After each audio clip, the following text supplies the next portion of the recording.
This short film is going to be cinematic effects in Wuthering Heights.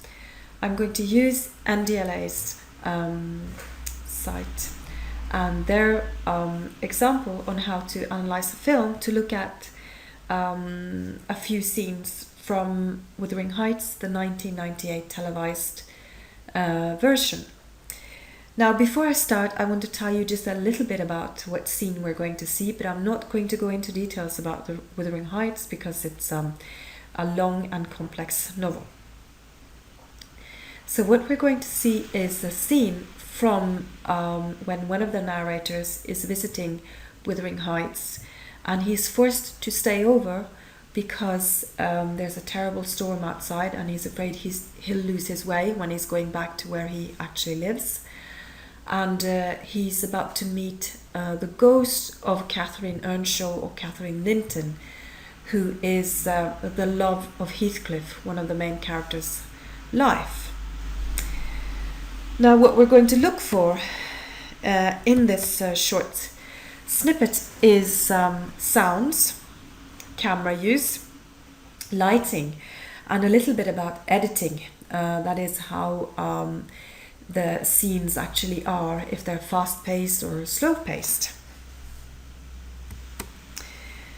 Now, if we look at the sound of the film snippet, you'll hear a lot of different sounds. Now, I would like you to listen as we see the short film snippet.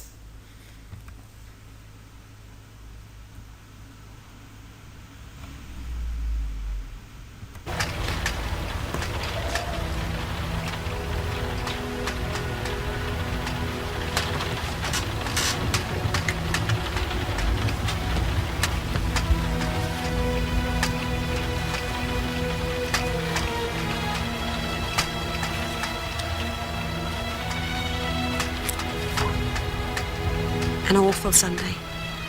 How I wish Father was still alive. Hindley is a detestable substitute. His conduct to Heathcliff gets worse and worse.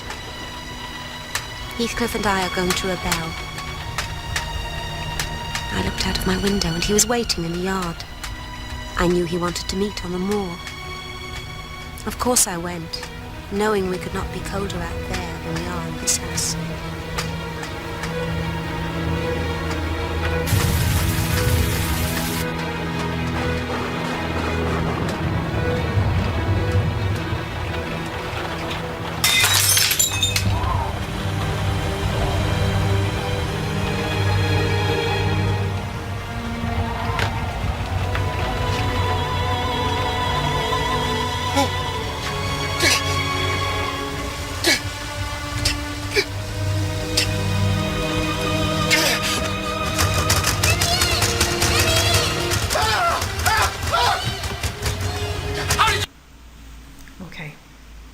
If we look at the scene in the book, we see it's actually quite different.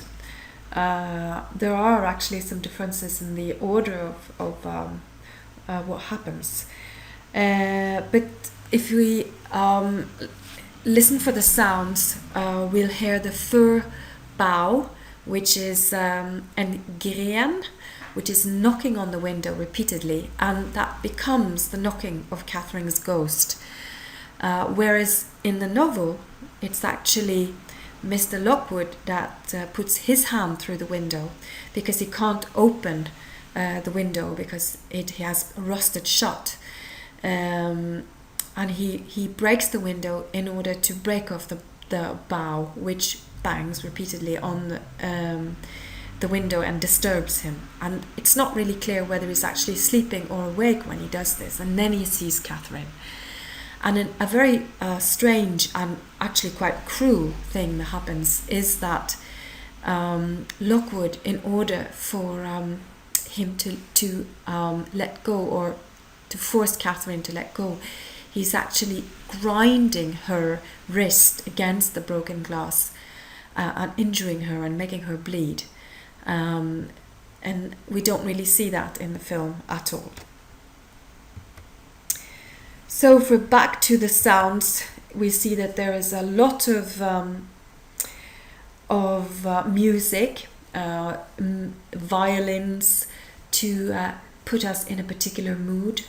And if you closed your eyes and only heard the sounds, you would probably very quickly pick up that we're talking about a scary movie, right? Because that is the type of soundtrack which is added. And then there is the sound of the storm, the howling of the wind, the knocking of the bow on the window, and the sounds of thunder, of rain driving on the house. So all of this is also there to create a particular kind of mood. And of course, the sound which is accentuated is the sound of the branch knocking on the window, because that's foreshadowing the knock of Catherine, or Catherine's ghost, to wake up or to make Mr. Lockwood dream of her. Now, if we look at the use of the camera, there's specific reason for the camera moving so close and letting us see Mr. Lockwood's face again and again. And the reason for that, of course, is that Lockwood is the narrator. So really the things that we're hearing, for example, when he's reading from Catherine's diary, is not really Catherine herself reading, but it's what we hear that Lockwood is actually reading, and in Catherine's voice. So there's definitely a long close-up as he's falling asleep, and we see his eyes closing, and that's quite significant as well. Now notice how the camera is moving away and taking in more of the scene afterwards.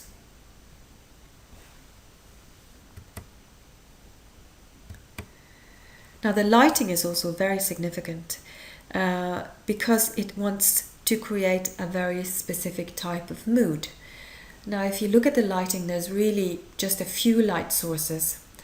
There is the candlelight, which is snuffed out towards the end of the scene, where there's only the light from the window, which I presume is the moon, and that's quite strange because it is really an overcast night because of the storm. So there is the light from the outside and the light of the candle, and you can see very clearly in this scene that the candle represents something cozy and warm and yellow, and that the other colors are very dark, very somber. There are a lot of greys and blacks and browns, and not a lot of light in the scene in general, or color. So the effect, of course, is to create a scene where the mood is quite dark and quite sad, actually. Now, if we look at the editing, we see that there are it varies between the long takes of Mr. Lockwood's face, where we see his emotions. When he's falling asleep, we can clearly see that. When he's really filled with feelings of absolute terror. When Catherine's ghost is gripping his hand, that's when we see a close-up of his hand. And we see also that as the scene develops, the pace of the editing quickens. So more things happen, and we see that the cutting changes, and there are different angles and different things happening with the cutting.